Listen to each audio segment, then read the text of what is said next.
And we are live. Welcome back to Takes by Fans. We have a great show for you today, as always. Be sure to follow me on Twitter at Takes by Fans to be a part of the conversation and come watch live daily, noon Eastern at twitch.tv/Takes by Fans.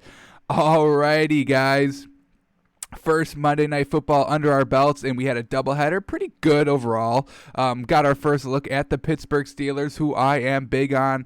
We'll release our updated power rankings today. We'll go through it, but initially, they were my what did I have them on initially? Number 8 team. I really like their defense a lot. I think Big Ben was going to return to form. So Steelers at number 8. I liked what I saw, so probably keeping them at 8. Maybe I go up a little higher. Got to stick around until we do that at the end of the show. Update our power rankings on Tuesday. After we have all of the information collected, every team has played. We can judge them all. So we will update our newest power rankings 1 through 10.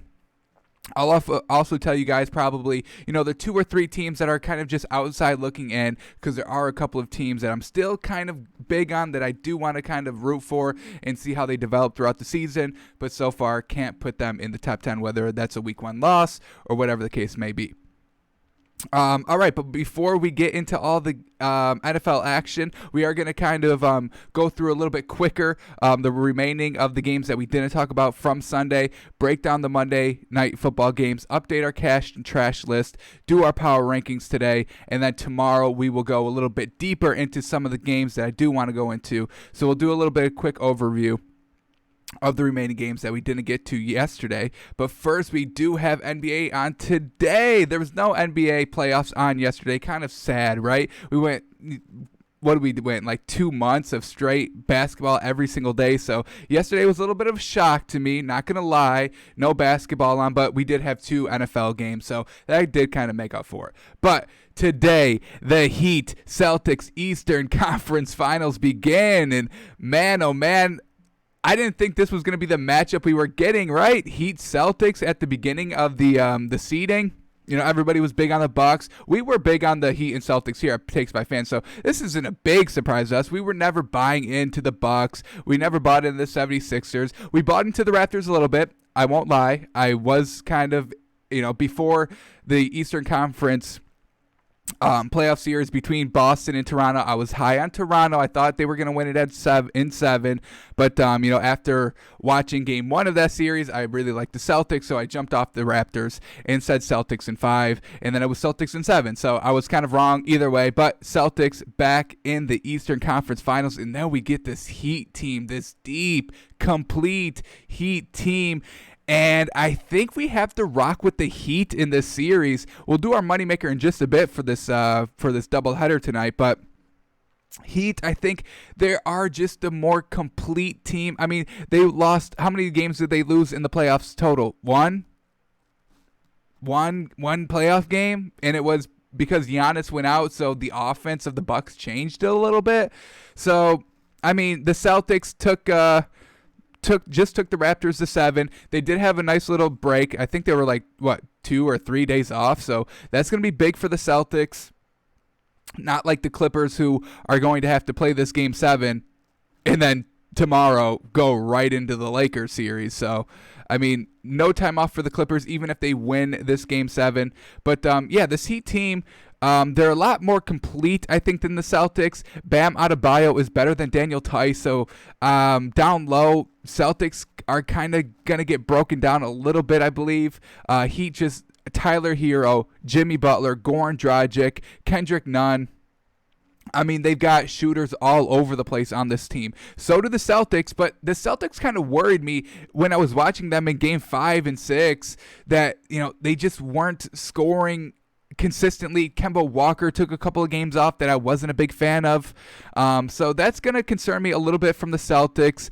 I'm not concerned that the Celtics win 7 against the Raptors because, as I said, 0.5 second buzzer beater in game number 3 for the Raptors. And then you catch that magic and you kind of continue it in game number 4 to tie up the series 2-2. But there's a lot of games where the Raptors didn't even put up 90 points. Game number 2 and game number 7, they put up like 88, 89 points. So Celtics, they are still good defensively. So is Miami. These teams are very, very evenly matched. Good threes, good superstars on the squad.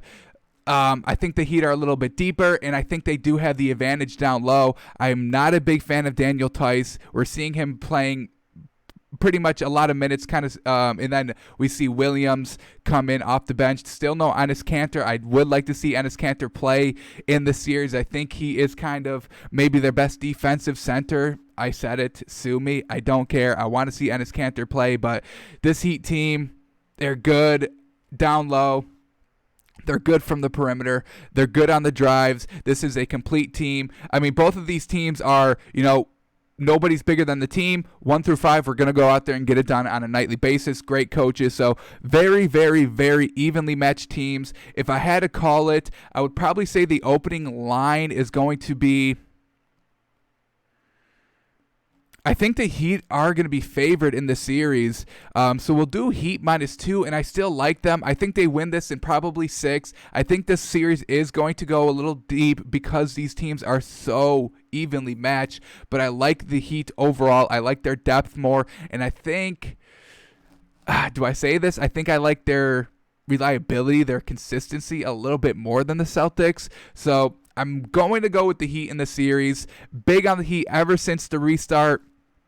And they really haven't proven me wrong at all. So we are still going to rock with the Heat. We say the Heat take this series 4-2, get it in 6, get out, go to the finals, probably against the Lakers. So as we're talking about the Eastern Conference Finals, we still are talking about the Western Conference Semifinals. This series is going 7 games. Wild. Nobody predicted this. As soon as the Nuggets beat the Jazz in 7, when they were down 3-1, everyone was like, the Clippers, easy. They're just going to probably sweep them, maybe 4-1, get to the finals, or get to the Western Conference Finals. But Jokic and Murray say, we were down 3-1. We've been in this situation before. It's time to turn it up, and that they did. We see Jamal Murray having good nights. Not great, nothing great, but good, solid 20-plus point nights. Jokic, their consistent scorer on this Nuggets team, going off. You can expect 30 points and 14 rebounds from this man. He can shoot from 3. He's a problem down low. The Clippers, they struggled against the Mavs. And what did the Mavs had? They had a good point guard in Luka Doncic who can distribute the ball and score at will. They had Porzingis, who's a good big three-point shooter and good down low. What do the Nuggets have? They have Jamal Murray, who's not as good as Luka Doncic, but a discount Luka Doncic. And then they have Jokic, who I think maybe, I am going to say this, he is better than Porzingis, who can hit the 3 and score down low. So you see the parallels between the Mavericks and the Nuggets here. This really should have been no surprise that the Clippers are struggling and struggling mighty. We didn't get a 7-game series against the Mavericks because Porzingis got injured and Porzingis got ejected in game 1. So Nuggets, they're healthy, and they are challenging this Clippers squad. They have no answer. We've seen them up multiple times, up 16 points, and they blow the lead. I can't believe it. A Doc Rivers team that's blowing fourth quarter leads. When have we ever seen that before? There's a clip. I was going through Twitter, and I forgot to like it. I'm mad at myself. Of Phil Jackson when he was coaching with the Lakers in the huddle of the, I believe, of the Western Conference or a Western Conference playoff series. And, he was like, Doc Rivers, he's known for blowing leads. So this is true. This is known around everybody in the league. Head coaches, they all know that a Doc Rivers team is kind of undisciplined, if I say. Am I wrong there? When you're blowing consistently 16-point leads against kind of a universally agreed upon worst team. We all believe that the Nuggets are, talent-wise, a little bit worse than the Clippers. You have Paul George, you have Kawhi Leonard, you have Patrick Beverley, you have Montrezl Harrell and Lou Williams. Those Lou Williams and Montrezl Harrell have won the last 3 sixth man of the year, so they have a great bench. It's just Doc Rivers, man. Come on, can you try and, coach something? You should not be up 16 plus multiple times in a series and lose multiple games in that series when you're leading by 16. So Clippers, they have to try and do something. Paul George and Kawhi Leonard have been consistent this series. It's not them. It's Lou Williams and Patrick Beverley. Lou Williams not putting up that 20 points that we are kind of used to seeing by him off the bench, and Patrick Beverley really mightily struggling to score here in the series. So Denver, they have a huge opportunity here to kind of put everybody on notice that, hey, we're the real deal. We're competing. Yeah, we're down 3-1, but this is a 7-game series, y'all. Y'all ever read The Tortoise and the Hare? The hare loses every time. And that's what the Nuggets are going for here. So Jokic, Murray, Michael Porter Jr. having solid performances off the bench. Probably their third best player on the team. Possibly second, depending on how you rank Murray and Porter Jr. But Jokic is obviously their number one reliable scorer. I think he goes off tonight. The man is hungry. So is Jamal Murray. We haven't seen a 50-point performance by Jamal Murray yet in this series. Do we get it tonight? He's shown that he can do it. He's also shown he can't. I'm not saying, every game he's going to put up 50. He does have 15, 14, 12-point games. But I think we have to like the Nuggets going into Game 7. All momentum has swung to Denver. The Clippers are doubting themselves. They're doubting each other. They're looking to point the finger. We know Doc Rivers isn't a good coach, so he's not going to have the locker room kind of united. If things start going south early on, look for Patrick Beverley, Lou Williams starting to point the finger. Kawhi Leonard isn't going to really verbalize anything to try and get that team back to a cohesive unit. Paul George, I don't really know what his attitude is like on the court. When he's doing well, he's obviously good, but if he's not doing well early, Kawhi might, give him the little bit of a side eye. I think we like the Nuggets here. Hopefully the spread is still the +8 because we'll take that all day. We'll hammer it. Why not? This is Game 7. We expect the Nuggets to make it at least a little bit competitive. So hopefully it's still 8. I think it might come down to probably Nuggets +5. This is a Game 7, so Vegas really has nothing to lose. The series is over today, whether the Nuggets win or lose. So I expect the spread to come down a little bit, probably to Nuggets +5. That's going to be tough for us to take. We would like, obviously, that 8-point cushion that's been really hitting basically every single time besides Game 1. I get it. That was a blowout.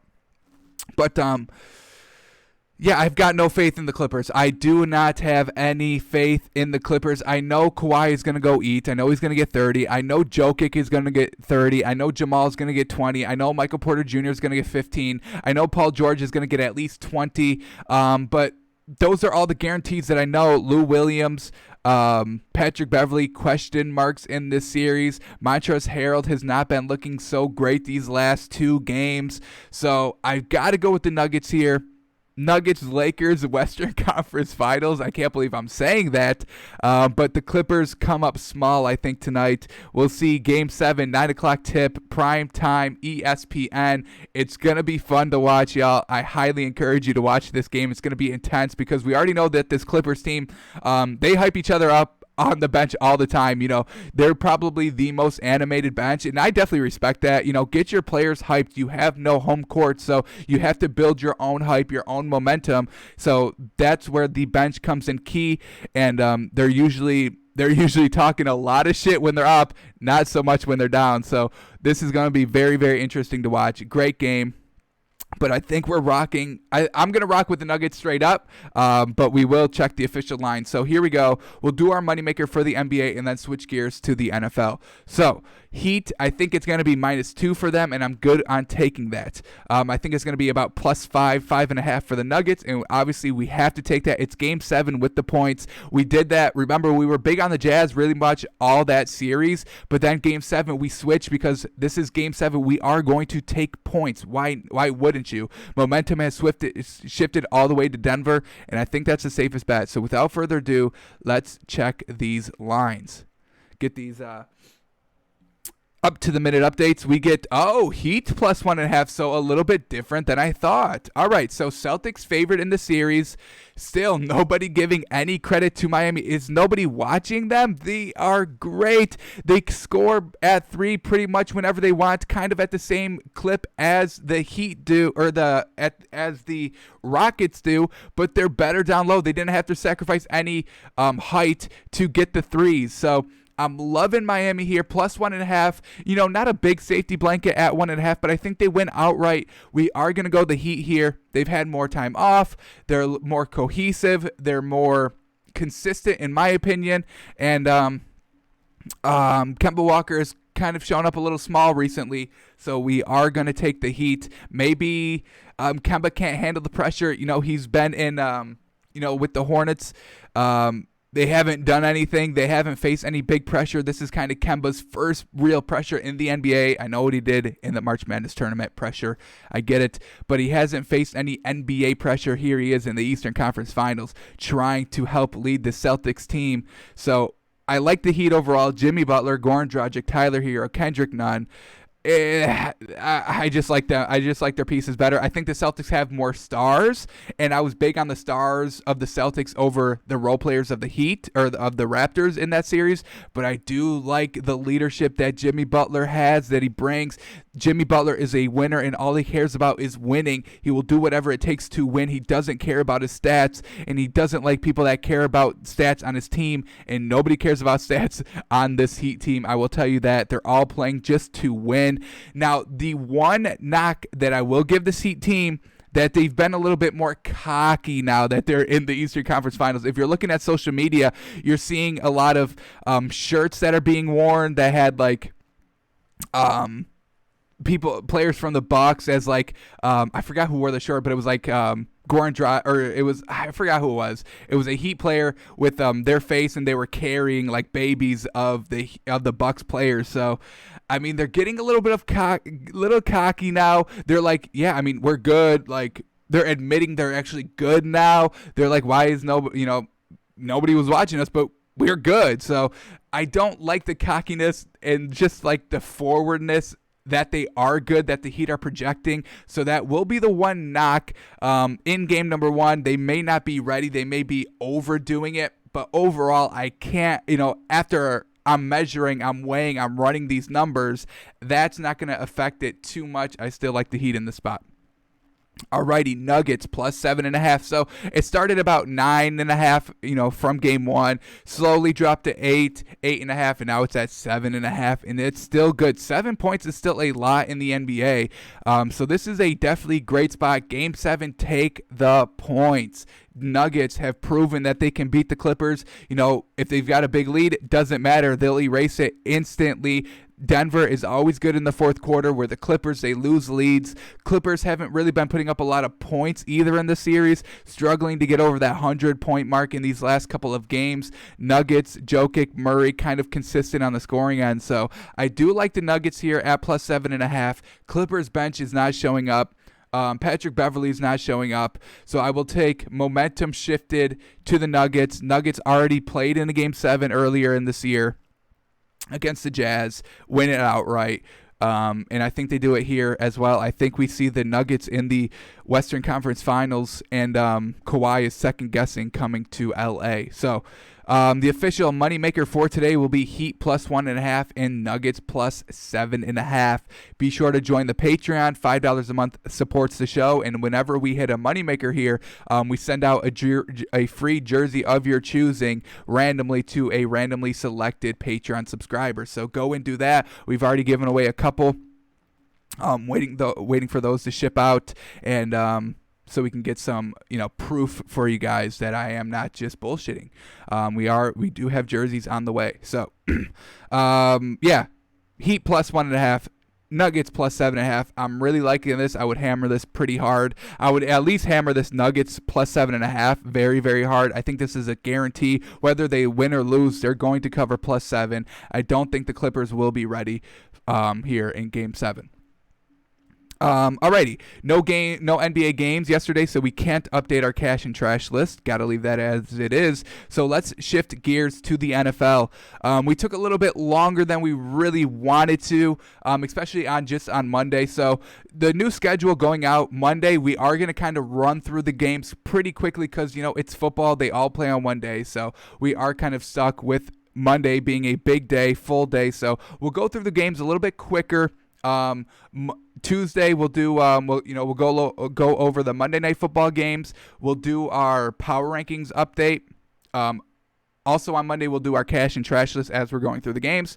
Tuesday, Monday Night Football games, power rankings, update cash and trash list as well for the Mondays. And then Wednesday we'll go deeper into some of these games, look at the film, look at some narratives that are starting to develop, and then Thursday get us ready for Thursday Night Football. Friday we guess the lines.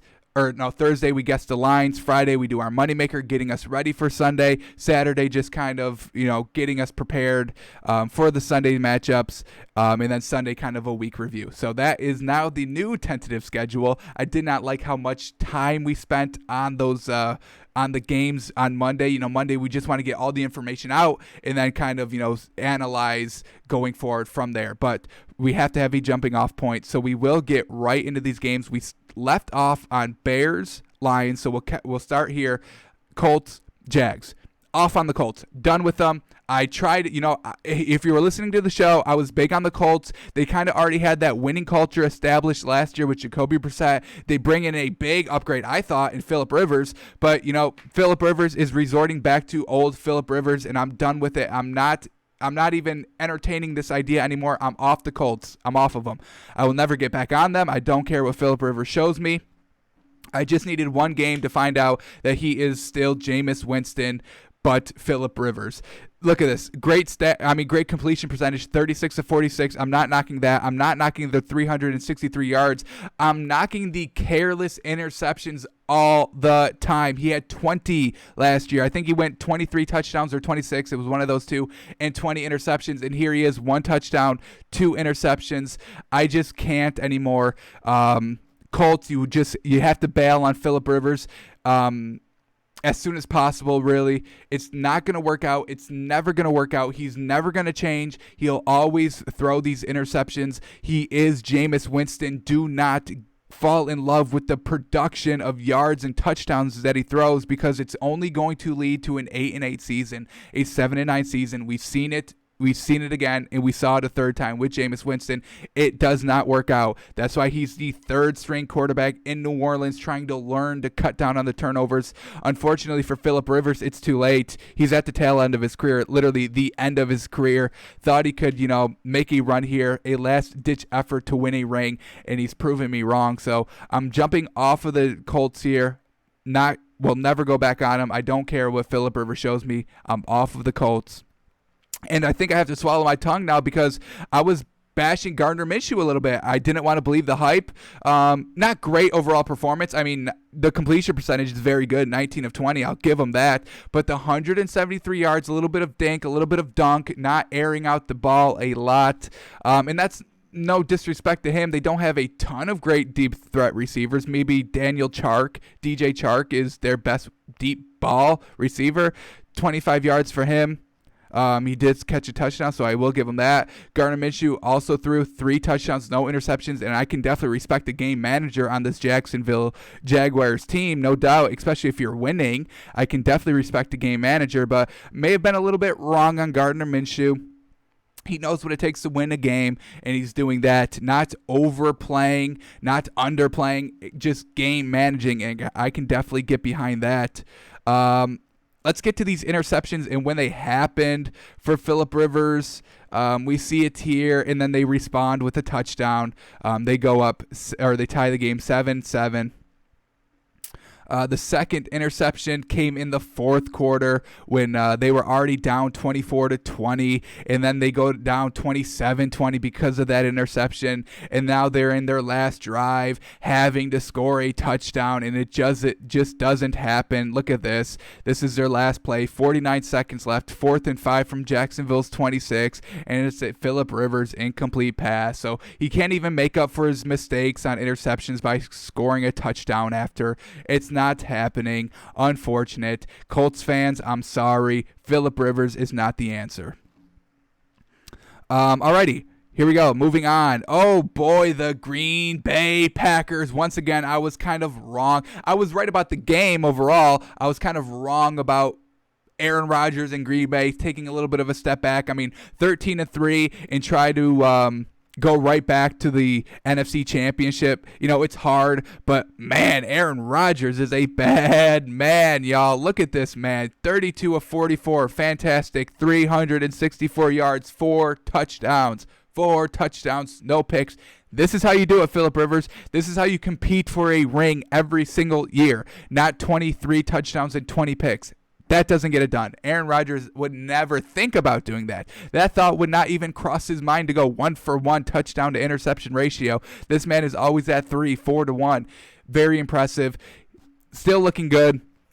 You know, so all this time, you know, we thought that the Packers drafted a quarterback in the first round to start him over Aaron Rodgers maybe in 2 or 3 years, but this was just to motivate Aaron Rodgers. This man, I don't know whether it was Tom Brady joining the NFC or the Packers drafting Jordan Love in the first round of the draft, but Aaron Rodgers is playing mean, he's playing mad, he's playing efficient, he's playing reckless, he's playing fearless, and it's all great stuff. So he's getting pushed by Tom Brady because everybody praises Tom Brady for being the GOAT, but some of these NFC quarterbacks are like, yeah, he's in the AFC, you know, not great defenses. We get tough defenses in high-level quarterback play here. Russell Wilson, Jared Goff, Jimmy Garoppolo, Aaron Rodgers, all these quarterbacks are very, very good. Matt Ryan was still good. So all these NFC quarterbacks are kind of stepping it up a little bit, you know, welcoming Tom Brady to the division, and they're doing it in the only way they know how, and that's putting up the yards. We'll see Russell Wilson too. We talked about him. Absolutely fantastic. So here we go. Aaron Rodgers, an incredible stat line, puts up 43 points. You know, we told y'all this Vikings team is going to take a big step back this year. They lost too many key defenders. They lose Stephon Diggs. I mean, yeah, you might be thinking, yeah, well, the Green Bay Packers also gave up 34, but look when they gave up these points. This matters. Going into halftime, it was 22-10. We'll give up 10 points. We'll give up 2 scores in the first half. No problem, especially when we're doubling their output. 22-10, doubling their score. Third quarter, late in the third, last drive for the Vikings. They, 29-18, still decent. And then fourth quarter, when they're down big, look at this. They're down 11 points going into the fourth quarter, and the Packers go and kind of score a touchdown of their own after they gave up one. So it's 36-18 now. Now the Vikings are just like, we just have to sling the ball. That's it. We just have to sling it and hope. Look at this. 7 plays, 2 minutes. Quick drives. Is that concerning for Green Bay? Not too much. It's the end of the fourth quarter. Game 1. They're already going to be gassed. So if, Minnesota's running up tempo, it's gonna happen, especially when they've got this big lead. Don't let anything behind them. Give up everything up front. So Vikings were able to score and score quickly both times. 7 plays, 2 minutes. 9 plays, 2 minutes. So, but end of the game, when the game was already pretty much over at that point, down 36-18, can't really do too much. So I would kind of take this as the final score, only giving up 18 points. Maybe you give them another touchdown, 26. But either way, this Green Bay team won the game in the first half anyway. Aaron Rodgers was putting up the points. He put up 22 points in the first half. That's hard to overcome, and we're not going to knock Green Bay too much defensively for giving up 34 points when most of those 14 of those points were in the fourth quarter. They were already up big. Got to score quickly for Minnesota, so we're not going to knock them too hard. We're still saying that Green Bay is very good, and Minnesota is not that great. We do have to give it up for Davante Adams, 156 yards, and then Marquez Valdez-Scantling. Look at him as number 2, 4 receptions for 96 yards and a touchdown. Aaron Rodgers was spreading the ball. Look at this, 3 receivers with 60-plus yards. We had a receiver at 150. So let's update our cash list right now. We do have 2 players to update. We got to put Aaron Rodgers on. I mean, absolutely magnificent performance. Week 1 on the road, no preseason games, and you go and score 4 touchdowns and no picks. We can definitely get behind that, no doubt. Aaron Rodgers getting up on the cash list. And then we got to put Davante Adams, 156 receiving yards, 2 touchdowns. Oh, my goodness. You know, we know that the Vikings lost their number 1 quarter, Xavier Rhodes. And now you've got Davante Adams going for 156 yards. So their number 1 receiver getting it done. Aaron Rodgers giving him the ball. Quarterback, wide receiver tandem is going on the cash list. We'll go to the Vikings now. What do? Kirk Cousins, 19 of 25, 259 yards, 2 touchdowns. Decent. I mean, good stat line. But then you get to the interception. And when did it happen? Happened when the game was still close, 1 possession game, 15-7, trying to answer, throws a pick, and then Green Bay takes it for a touchdown. That's when the game got kind of blown open, 22-7, 2 possession lead, and then they're only able to answer with a field goal going into half. So leaving a sour taste in Kirk Cousins' mouth. Not the best time to throw an interception, especially against Aaron Rodgers, who's going to make you pay. Dalvin Cook, not a great game, only 50 yards rushing. Packers stopped that.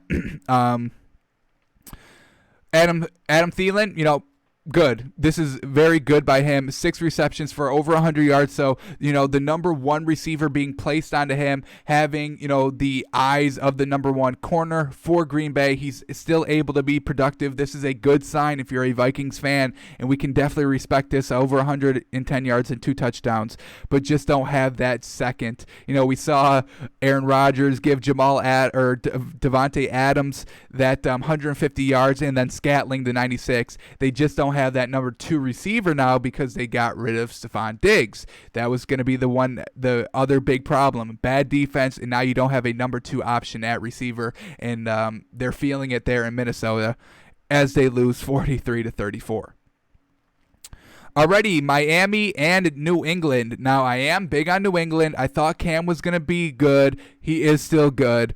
The one knock I am going to give Cam, let's look at their scores first. Cam Newton, 15 of 19 for 155 yards. He also rushed for 75 yards and 2 touchdowns. Now, you might be saying, well, Patrick Mahomes runs, Lamar Jackson runs. What's the problem? Well, when you watch this game, it was very, very, very heavily classic read option. Now, that's kind of been extinct in this league a little bit.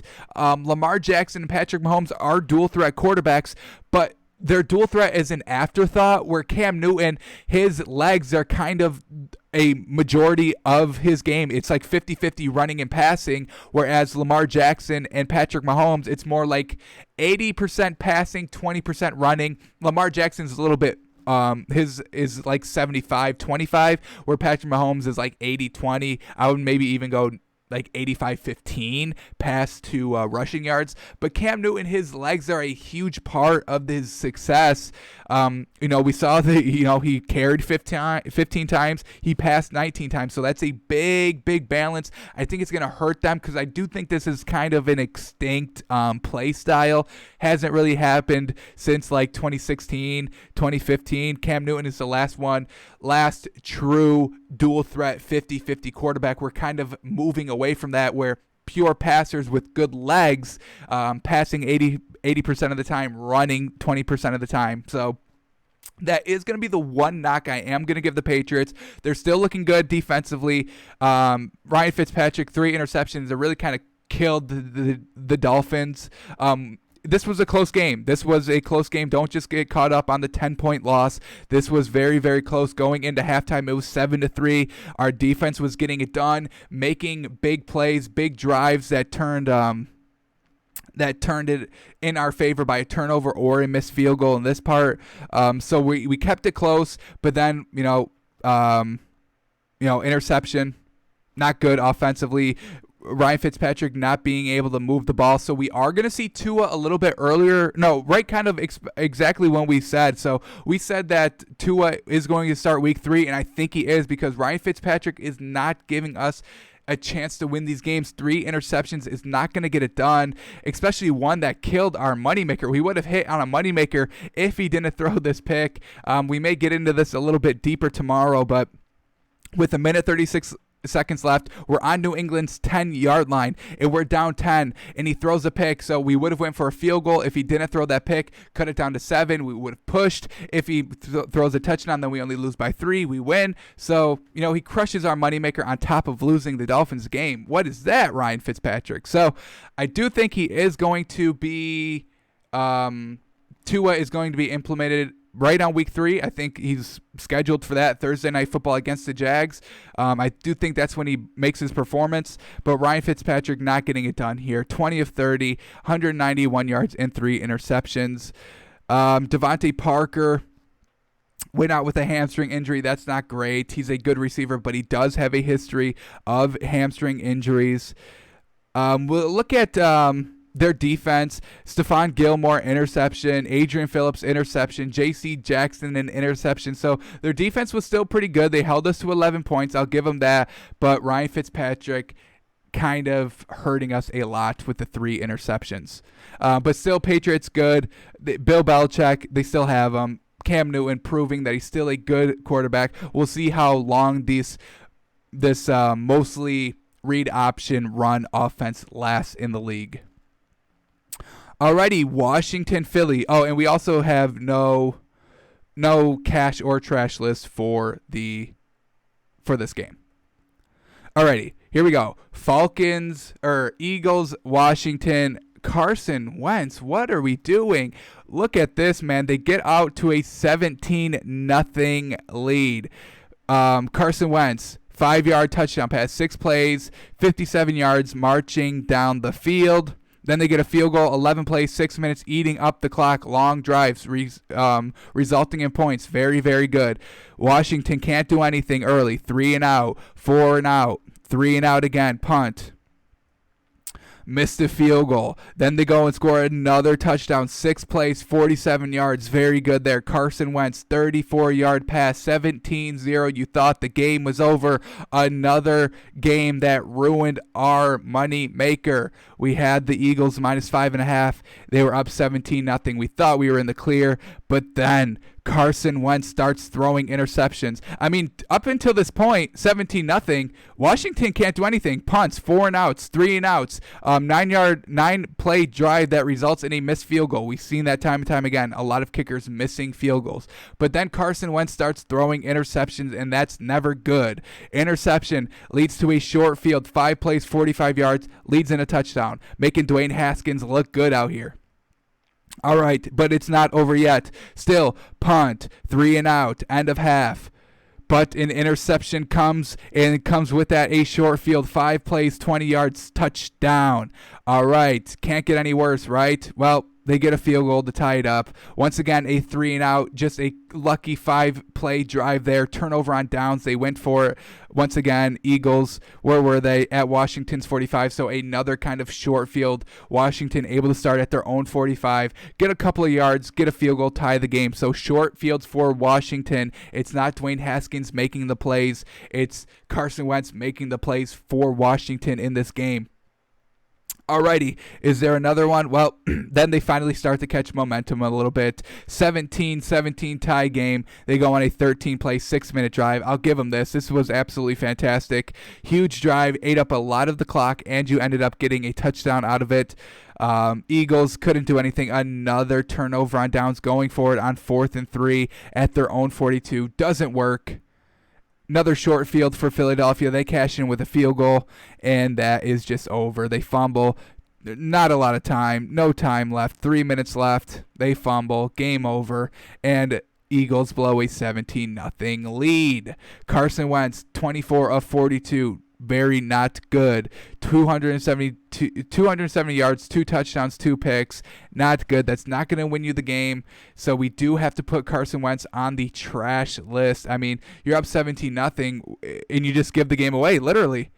Washington could not do anything except when they got a short field, and they got it a lot from Carson Wentz.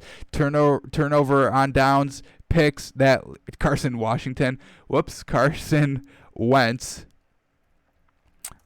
Trash list. It's deserved. It's justified. I don't want to hear it. Dwayne Haskins didn't win this team the game. He only had 170 yards.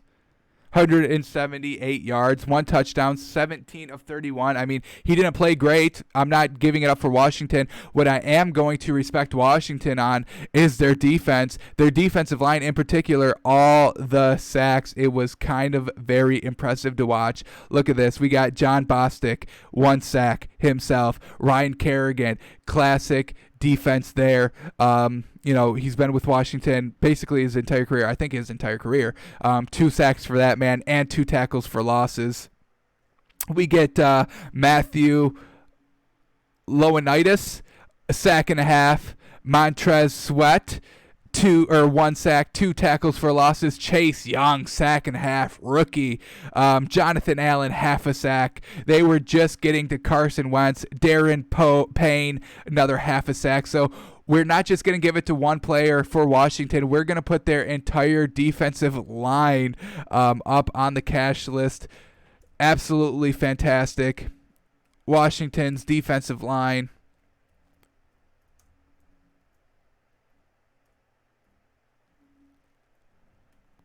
Whoops.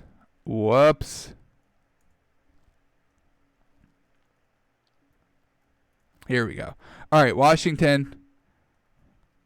Defensive line, absolutely fantastic. Putting up all the pressure on Carson Wentz, and that was kind of the difference. They were getting to him, making him uncomfortable, making him throw the picks. So Washington's defense was able to get short fields for Dwayne Haskins, and they capitalized, and we have to give it up for Washington there. Alrighty. That doesn't really change my stance on Washington. I still think they are very bottom of the barrel, but it's week 1. Eagles, I'm still, they were kind of middle of the pack for me. I didn't have them in my top 10. I don't think they'll be top 10 at all. I think Dallas has a clear advantage in this division, just talent-wise.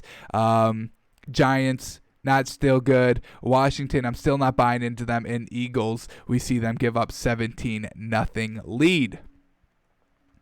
Alrighty, here we go. Chargers, Bengals, Joe Burrow, rookie debut, and he looked decent. He looked all right, not going to lie.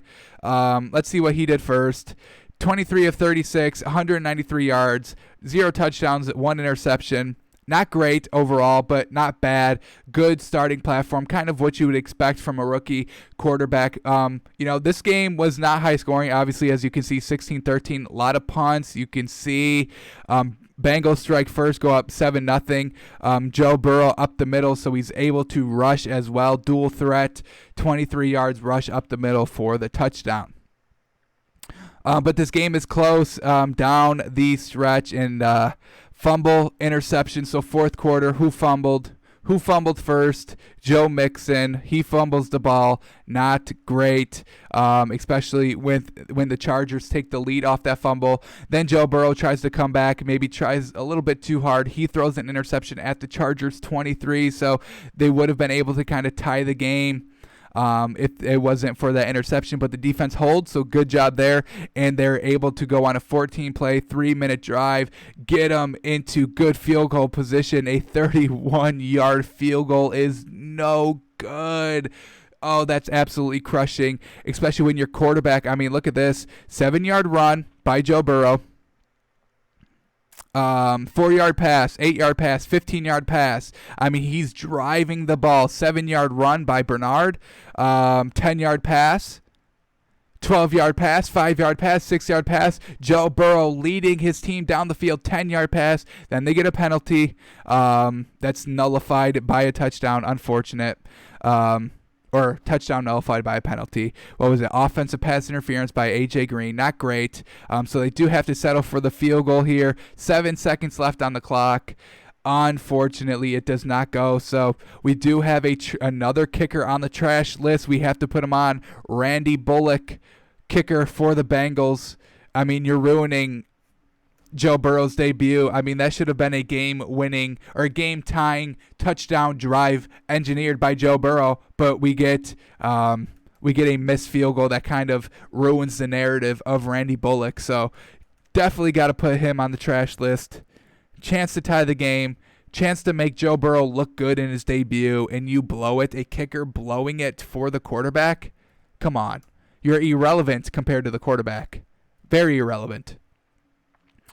As we see in the score, I mean, both teams really did nothing offensively. Tyrod Taylor did not look great at all, so I do think we're going to see Herbert a little bit earlier than I expected. I really didn't expect to see him at all this season, but the way Tyrod Taylor played, I mean, 16 of 30, barely over 50%, 208 yards. I can give him not turning the ball over. I do like that. No touchdowns, though. Austin Eckler, I mean, we knew that man was going to really kind of go right in for Melvin Ingram and not lose a step. Austin Eckler is very good. Catching the ball and running the ball. They didn't throw to him a lot, just one time for 3 yards, but he can catch it out of the backfield. And I kind of thought the dual threat of Tyrod working with the dual threat of Austin Eckler would work out very well, but they didn't really take advantage of it this game. So we'll see how that changes coming in the upcoming weeks. But overall, just nothing great overall by both of these teams. Average game that ends 16-13. Joe Mixon, 19 carries for 69 yards. Just nothing was going either way offensively for either of these teams. Alrighty, Bucs Saints now. Saints get the win. That's kind of what we thought. We thought that the Bucs would kind of take a little bit to get everything figured out, and that was the case in this game. Tom Brady not hooking up with Mike Evans at all except for once, and it went for a touchdown, so I'll give him that. But an interception by Tom Brady because him and Mike Evans weren't on the same page. We see Mike Evans here, 1 catch, 2 yards for the touchdown, so I'll give him that.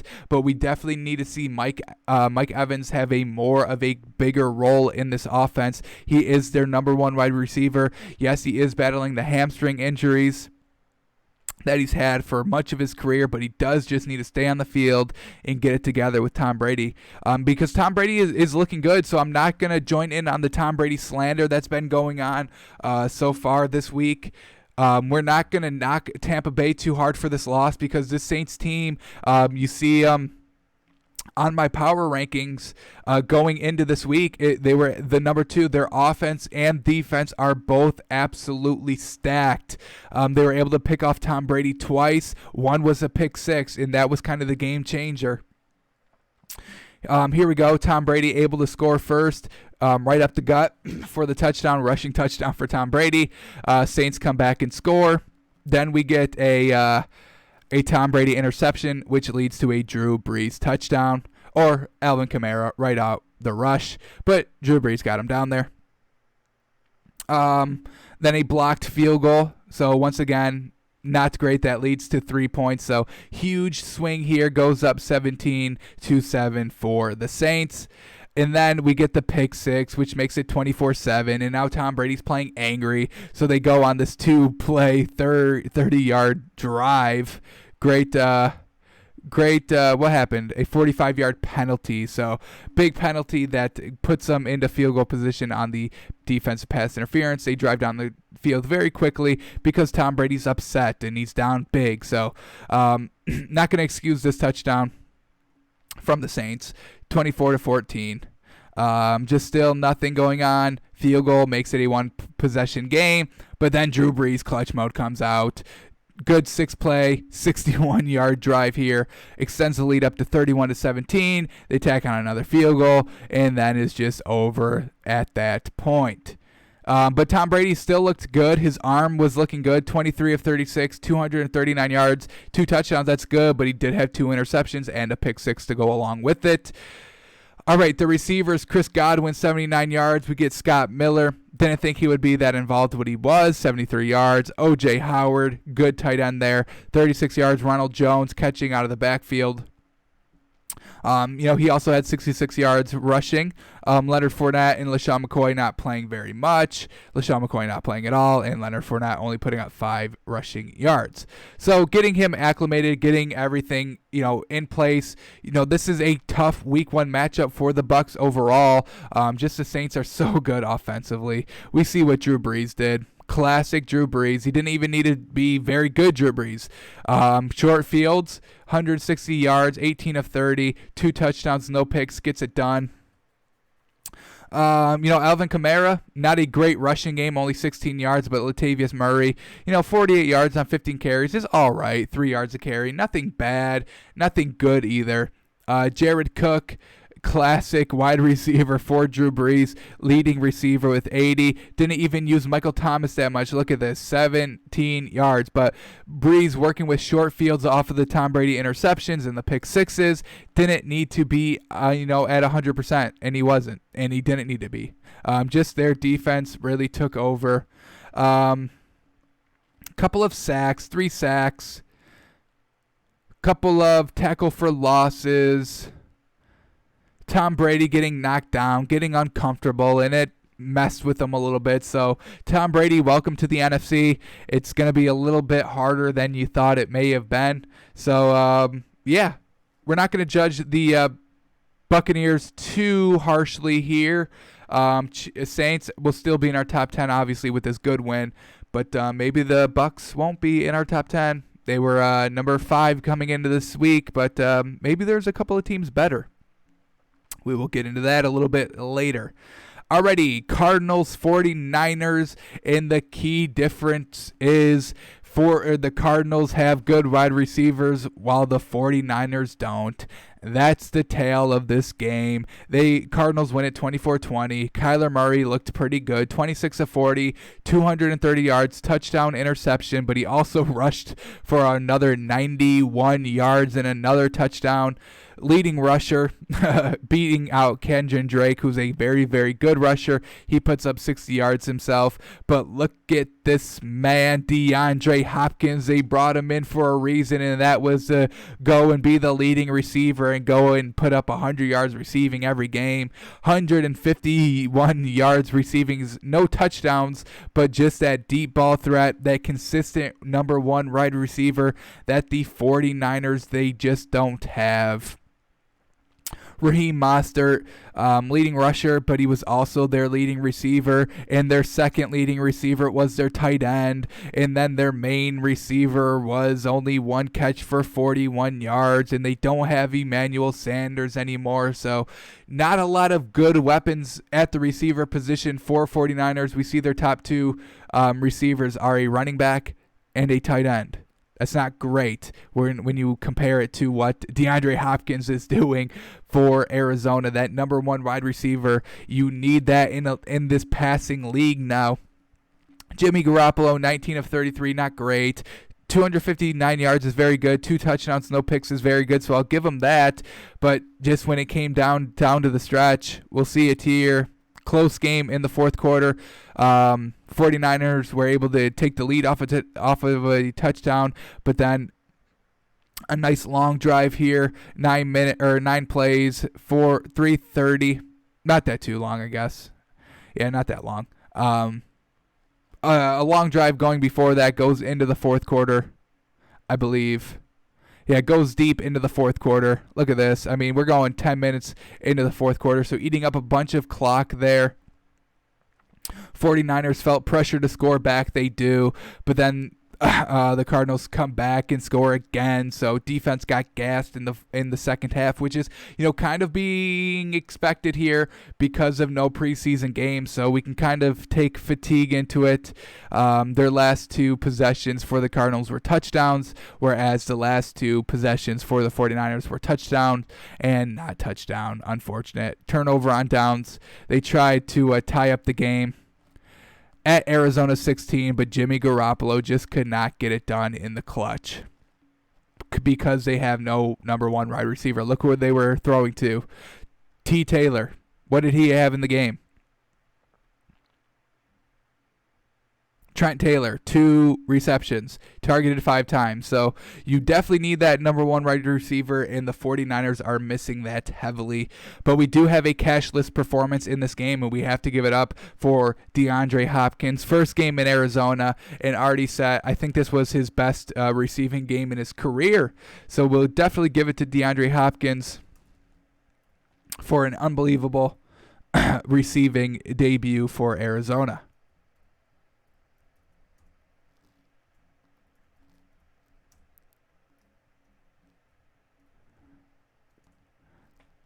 Alrighty, moving on.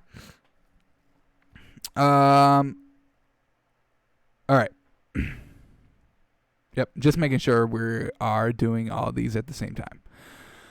Alrighty, so that brings us to the Sunday night football game. Dallas Rams, once again, a very tough week 1 matchup for both of these teams, and it was kind of even throughout.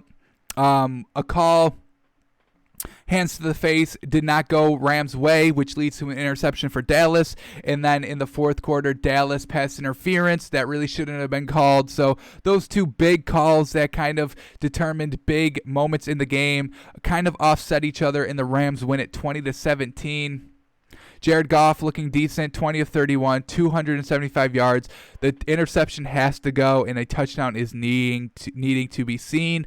Malcolm Brown stepping up big in place of Todd Gurley, kind of freeing up the Rams, if you will. Cam Akers, decent as well. Their rookie running back, 39 yards. Nothing terrible, just getting his feet wet. Robert Woods, very good by him, 105 yards. And then Cooper Kupp, only 40, but he's still their number 1 wide receiver, so their number 2 was able to get it done. That's what you want to see. If number 1 is getting all the attention, number 2 steps up in its place, and Jared Goff was able to find him. So big shout out there to Robert Woods and Jared Goff. Dak Prescott played very well as well, 25-39, 266 yards and a touchdown, no picks. Definitely respect that. Ezekiel Elliott, 96 yards. So Rams couldn't stop the rush. Almost gave up 100 yards to Ezekiel Elliott. Couldn't stop the pass. Dak Prescott with weapons is still very good. CeeDee Lamb had a big drop here. Amari Cooper targeted 14 times, only caught 10 of them, but he did have 81 yards. Just back and forth game. Good defenses on both ends. Low scoring game that came down to the final moments. Unfortunately, a big time pass interference call that really shouldn't have been on Dallas goes the Rams' way. Don't think it's queued up here. Unfortunate offensive pass interference with 31 seconds. It really decided the game. Shouldn't have been. Unfortunate. And the Rams able to win it. We're not going to fall off on the Cowboys. They are going to be one of our outside looking in teams of our power rankings. They're still good. They're still the best team in the NFC East by far, in my opinion. And the Rams, I'm going to be saying this all season long. This is do or die for Sean McVay and Jared Goff, and they kind of did pretty decent. Do not want to see the interception from Goff. Definitely need to see a touchdown thrown by him. But Sean McVay drawing up some good plays for their offense and getting it done in winning the game. We can definitely respect that.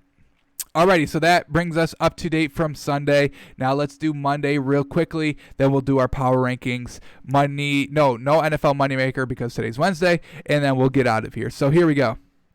Monday Night Football. Y'all know I was big on the Steelers. I couldn't wait to watch this game. How well is Big Ben Roethlisberger going to be coming off of surgery? Well, he was looking pretty good overall. Early on, not so great. Missing screen passes, overthrowing screen passes, not looking good, but he really got it cleaned up. I mean, game 1, coming off of surgery away in New York, everything was set up for Big Ben to have a slow start. Did get off to a slow start, but really picked it up in the second half. 3 touchdowns, no picks, 21 of 32. Very, very good. 229 yards. Getting it to his weapons. We see Juju Smith-Schuster with 69 yards.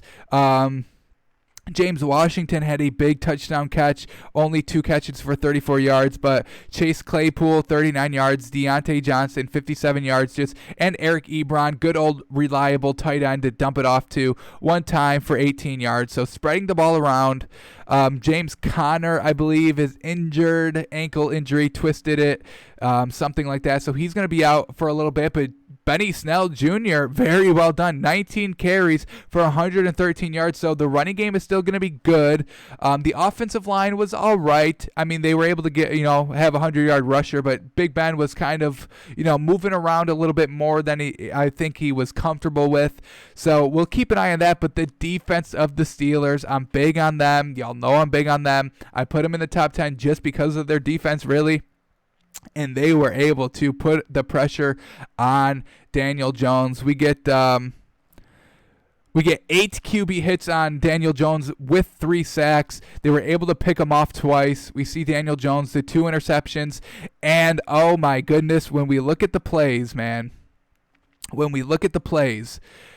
punt on the first opening drive, but the Steelers muffed it, and now the Giants are in prime position. They're in 1st and goal from Pittsburgh's 3. What happens? They go 3 and out and have to force a field goal. That is impeccable defense. When you're just came off the field off of, very good drive here. 7 plays, only goes 35 yards, so you're able to get them off the field. Then you have to go right back on because of a muffed field goal, and it's right down on the goal line. It's really easy to kind of fold, but the defense of the Steelers up front, very, very good. Holds them to only 3. On their next drive, 3 and out. Steelers are finding ways to score again, so they were able to score a field goal on a long 13-play, 6-minute drive. This touchdown by the Giants, in this game, they were all doing short. They bottled up the run. They only let Saquon Barkley run 15 yards. 15 yards. Absolutely fantastic there. So they weren't letting anybody run the ball. It was a lot of dink and dunk early for Daniel Jones. 6 yards, so even worse for Saquon Barkley. So this touchdown, it's a little a little out of place just because of a big shot play down the field because the Giants were so pressed up trying to stop the run and the dink and dunk. So this one did catch the Steelers by surprise, no doubt. So they are able to go up 10-3. But then an interception, able to cash in for the touchdown. Able to cash in another touchdown before halftime, goes up 16-10. Look at this, 3 and out, 5 and out, short drives that are able to cash in for the Steelers. Well done. And then an interception in the third quarter. Once again, bend, don't break. Look at this. 19 plays, 87 yards, 9-minute drive that ends in an interception once again on the goal line from Pittsburgh's own 4. So bend but don't break defense did exactly just that. And then they're able to cash in a field goal on top of that. In the fourth quarter, they add another touchdown, go up 26-10. Game's over by this time that the Giants score the touchdown. So really 26-10 is the final score. And yeah, the defense looking as sharp as I thought it was going to be. Big Ben having a good introductory game here. 3 touchdowns, no picks. We can definitely get behind that. Benny Snell looking like he's going to kind of pick up. We know James Conner isn't the best running back, so he's injured now. So Benny Snell is going to be, the number 1 from here on out, and I think he's rightfully earned so. Juju Smith-Schuster, good here. 6 receptions on 6 targets, catching everything. 2 touchdowns, 69 yards. Just getting a lot of receivers into the mix. So still big on the Steelers, and they ended up winning their game 26-16. Possibly one of the best defenses in the league. Shut down Saquon Barkley, dared Daniel Jones to throw, and when you do that, 26-41 for 2 interceptions. So well done, Steelers. Very well done. Alrighty, that brings us to the last and final game. Titans, Broncos. Oh boy, kicking in this game was absolutely atrocious for the Titans. We talked about it. Kickers are struggling the most with no preseason games. So many missed extra points, so many missed easy field goals, 40 yards minus, 40 yards to 0 yards field goals. Not good at all. So Titans, look at all these missed field goals. Missed field goal, try to go up 3-0. Then they give up the touchdown. Another missed field goal to take a lead there. Another missed field goal to go up 16 to 7 or even 19 to 7. Luckily, Tannehill was able to lead them down. 15-play, 7-minute drive going into the fourth quarter. Absolutely fantastic. The Broncos just couldn't put up really any points. It was just a kind of hard-fought game, back and forth. Good defenses, decent offenses. But a clutch field goal. He only made one. Steven Gostowski, usually automatic, makes only one, but it was the one that you have to make. Last second field goal, ends up hitting it, so we can definitely respect that. He would have been on the trash list if not for that, and I almost put him on the cash list because of making the game-winning field goal, but I can't just because he missed every other field goal before that. But I can definitely respect a clutch time field goal. So we see him here, Stefan Gostkowski, 1 of 4 from the field goals. And 1 of 2 from extra points. I mean, just a disastrous game from him. But let's look at what Ryan Tannehill did. 249 yards, 2 touchdowns, no picks. That's what you want to see from Ryan Tannehill. He only averaged about 5.8 yards per throw, so a lot of dink and dunk, which is kind of what we expect from Ryan Tannehill. Not really opening it up, airing it out. Derrick Henry, most of the 31 rushing attempts for 116 yards, so just pounding the ball, pounding it. We see Corey Davis with 100 yards receiving. Well done. On 7 receptions. Adam Humphries adding 47 yards. So Tannehill didn't go deep a lot, but didn't turn the ball over, and that's very good. This is exactly what you expect this Titans team to be. Mostly Derrick Henry, and then try to play off of that with Ryan Tannehill, catching the defense off guard, trying to catch them pressed up a little bit, and then you hit them over the middle with Ryan Tannehill, who does have the accuracy to do that in the medium range. Alrighty, Drew Lock, decent performance, 22 of 33, 216 yards, a touchdown, no picks. Definitely can get behind that. Melvin Gordon, 78 yards, decent performance as well. Noah Fant, 81 yards. Jerry Jeudy struggling a little bit in this game. 4 dropped passes, kind of in some key moments. He is a rookie, but we need him to get acclimated a little bit quicker than he is because Drew Lock does have the arm talent to get his receivers the ball. He just needs them to catch it. 4 drops. You see, he was targeted 8 times, 4 receptions only. Some big drops to pick up the first down as well, so... Also fumbled the ball once, didn't lose it. Melvin Gordon did turn the ball over with a fumble. Let's see if we can get that, and it did lead to a touchdown short field. They fumbled it on their own 21-yard line, so short field that they're able to cash in for a touchdown, making the defense making the Titans offense, making the Broncos offense pay for a turnover. They're able to tie it up there. They went for it on 4th down from the Tennessee 1-yard line. Wow, right at the goal line, they shut him down. Drew Lock couldn't get it done. So, just that kind of sealed the game right there. That fumble turns into a touchdown. You have a chance to go for it, score a touchdown, and you can't complete it. Complete this long drive, 12 plays, 74 yards, 6 minutes, and then another 12-play drive, 73 yards that ends in the missed field goal. So bad performances all around offensively. I won't even say bad performances all around for Broncos side, but for the Titans side, with those missed field goals, killed them, kept the game a little bit closer than what it actually was. You add those 9 points, and you're kind of looking at 25-14. A little bit out of the way for the Broncos. Alrighty, so let's get into our power rankings now. We've seen all the teams. This is our power rankings going into week 1. We had the Bills at 10. Really loved their defense and wanted to see Josh Allen perform better. Tennessee Titans, they got to the AFC Championship game, brought everybody back, trying to make the run. Pittsburgh Steelers love their defense, and you have Big Ben, Hall of Famer. Just needed to see how he would perform. The Rams, do or die season for Jared Goff and Sean McVay. That's why I had him at 7. 6, 49ers. They got to the Super Bowl. They lost a couple of key pieces, but overall still good. Pretty much at the quarterback position and head coach where you need it. Also good defense with Richard Sherman and Joey Bosa. Joey Bosa? Nick Bosa. Nick Bosa. All right, Tampa Bay at 5. Loaded on offense. You have Tom Brady. We needed to see them. Baltimore Ravens, Lamar Jackson. You know the deal. Kansas City Chiefs at 3. Super Bowl champions. The reason why I don't have them at number 2 and number 1 is because of their defense. Saints are stacked on offense and defense. Seahawks, you have Russell Wilson, and you have a stacked defense. So that's where we were going into week 1. Alrighty, we are going to have a little bit of a shake-up at the bottom. So here we go. Number 10.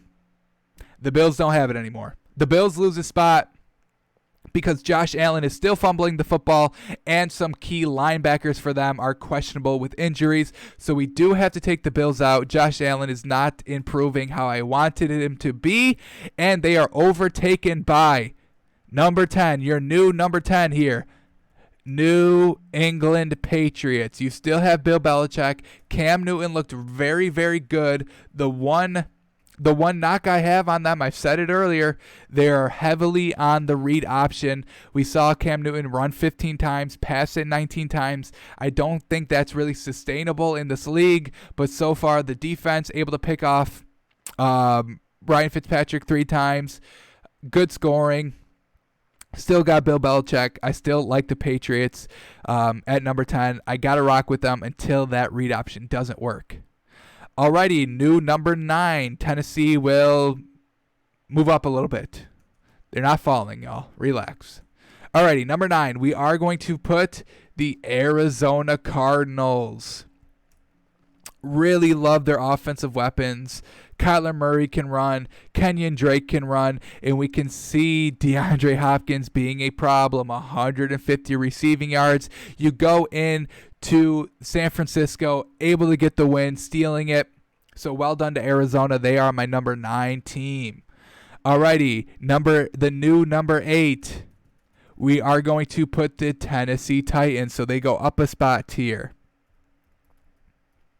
I like what I saw a little bit. The kicking game is obviously very, very worrisome. He was clutch in the end, which is good. Ryan Tannehill looked decent, kind of what you want. An above average game manager. Derrick Henry is still very good, running for over 100 yards, pounding the ball. Defense looked pretty good against Drew Lock as well, so we can give Tennessee Titans a little bit of an upgrade at the number 8 spot. Alrighty, new number 7 now. Hang on. I think I'm off a little bit. Patriots, Cardinals, Titans. No, okay. We're all set here. We're good. All right, number 7, the Pittsburgh Steelers. I'm still big on them. Big Ben got better as the game progressed. Their one knock going forward is that they did lose a starting right tackle to an injury, pretty much going to be out for the rest of the season. But he kind of got injured earlier in the game, and Pittsburgh was still having success scoring and putting up points. So I'm not going to knock them too hard. Their defense is absolutely fantastic. One of the best defenses in the league, if not the best. And I do like the weapons with Pittsburgh. I like their new running back. Juju Smith-Schuster is still very good. Big Ben is still a very, very above average quarterback. Injury didn't look to really affect him anymore. So Pittsburgh riding it up a little bit. Number 7, able to get the win on Monday Night Football. All right, new number 6. The San Francisco 49ers are now officially out of the top 10. They've fallen all the way off. We are going to upgrade the LA Rams to number 6. Alrighty, I liked what I saw. A tough opponent facing Dallas week 1. Jared Goff looked pretty good. Their defense, Aaron Donald is an absolute game wrecker up front. They still have Jalen Ramsey at corner. So Cooper Kupp, Robert Woods, they have weapons. They're not tied to Todd Gurley anymore. I think that's really going to help this offense. Sean McVay looked pretty decent. Close win, tough opponent week 1, and they're able to overcome. So well done to the Rams. I still like them a lot. We'll have them at number 6. Alrighty, number 5, the Bucks are off of this list now. I need to see more Tom Brady, Mike Evans before I can put them back up here. I think Tom Brady's arm is still good. He's still going to be serviceable here at a quarterback in the NFC, but I need to see their weapons get on the same page. This offense is not going to work if Mike Evans and Rob Gronkowski are not getting involved. We haven't seen them in game 1 against the Saints. I get it. The Saints defense is very, very good, but until I see their weapons step up a little bit more, we have to get the Bucks out of the top 5, and they're going to be replaced by a team that made a huge leap in the power rankings, coming from off the list. The Green Bay Packers. I absolutely loved what I saw from Aaron Rodgers. 4 touchdowns, 300 yards, no fear, going against, a depleted Minnesota defense. When we looked at the game, it was a little bit closer than what it actually was. Only gave up 10 points in the first half. Game was pretty much over by then. Now you got Kirk Cousins just trying to go and sling the ball, but they shut down Dalvin Cook early and were able to get out to a good lead. Good pick as well to turn it into a touchdown. So Green Bay, definitely impressed with them. They were a little bit lower because I wasn't sure how they would respond from 13-3. Thought they'd take a step back, but they haven't shown that early in the season. They put up 43 points. I think that may have been the high-scoring game this week. 43? And when they only, when you look at their weapons, there's nothing great. They have Devontae Adams. Obviously, he's reliable for Aaron Rodgers. But yeah, 43 points was the highest scoring, and it's by vintage Aaron Rodgers. I love it. Green Bay is at number 5. Alrighty. Number 4, we are going to stick with the Baltimore Ravens. They looked good. Lamar Jackson looked very good. They put up 38 points. They held the Browns to 6. So still making Baker Mayfield look like classic Baker Mayfield. Still good. They win their game. Unfortunately, everybody else won their game too, so we keep the Ravens at 4. Chiefs are still staying at number 3. Don't see anything that I didn't think that was going to happen in the Thursday Night Football game. Andy Reid, Patrick Mahomes, classic, and now they have Clyde Edwards-Helaire. He brings a new dimension to this team. He's very, very good. Brings the power up the middle when they've got the speed on the outside at quarterback, at receiver. They also have speedy running backs as well, but now they have the beef up front in Clyde Edwards-Helaire. So we love the Chiefs, but still sticking with them at number 3. Good win, solid, exactly are who we thought they were going to be. Alrighty, number 2, still the Saints. I mean, you go and beat Tom Brady. Defense looked very good. 2 interceptions off Tom Brady, 1 being a pick 6. Drew Brees didn't really need to work too hard, and Michael Thomas didn't even need to get involved. We saw Jared Cook, the leading receiver for the Saints squad, and they're still looking good. Packed on offense, packed on defense, can keep them at number 2. And then Seahawks will still be our number 1 team. Russell Wilson looked very, very good against a good offensive Atlanta team, able to get the win. Atlanta went for it for a bunch of times on 4th down. I think they went for it on 4th down 4 times. Didn't get any of them. Shut it down defensively for Seattle. Jamal Adams and company making a huge, huge difference. And you can always respect Russell Wilson to get it done. Not A1 receiver weapons, but still very good, serviceable weapons. DK Metcalf had an absolutely fantastic game. Let me go to him real quick. 95 yards and a touchdown. Tyler Lockett, 92 yards. Chris Carson, their running back. Not great running back, but a good dual threat running back, adds 45 yards. So just spreading the ball all around. We see Russell Wilson rush for 29 yards, not overdoing it. We know he doesn't. So 31 of 35, 322 yards, 4 touchdowns. That's why he's on the cash list, and that's why we can keep them at the number 1 seed. Alrighty, couple of outside teams looking in. I would put definitely Atlanta on this list, outside looking in. Their offense is very good. Just in this game, they went for it on 4th down a couple of times and didn't get it. That really could have been the difference. They're stacked offensively. Need to see Todd Gurley get a little bit more. 56 yards is good for his first game. Julio Jones goes for 157 yards. Kevin Ridley goes for 130 yards. Russell Gage goes for 114 yards. Have you ever seen this? 3 receivers for 100-plus yards. This Atlanta team just had to face Seattle week 1. That's unfortunate for them. They still put up 25 points. This Atlanta team is very, very good. We're not sleeping on them. They'd probably be that number 11 team.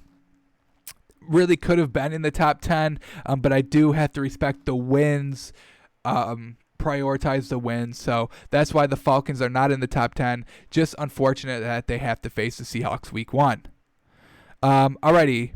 Another team that's outside looking in, I would probably put at Dallas. Once again, having to face a very tough team in the Rams. Still good. Their offense is still good. They've got weapons. Dak Prescott with good receiver weapons is very good. Now you add CeeDee Lamb to this mix. Had a couple of not so great drops that kind of hurt the team. But overall, the weapons are still going to be there. Expect them to kind of turn it around. Unfortunate, they did have to face the Rams. But I'd probably put them at about number 12. And another outside team looking in, I probably wouldn't say there is one. Josh Allen is looking like he's going to be the same old Josh Allen. This Jets team is awful defensively, and he still fumbled twice. So when he has to face a good defense, do not expect him to show up.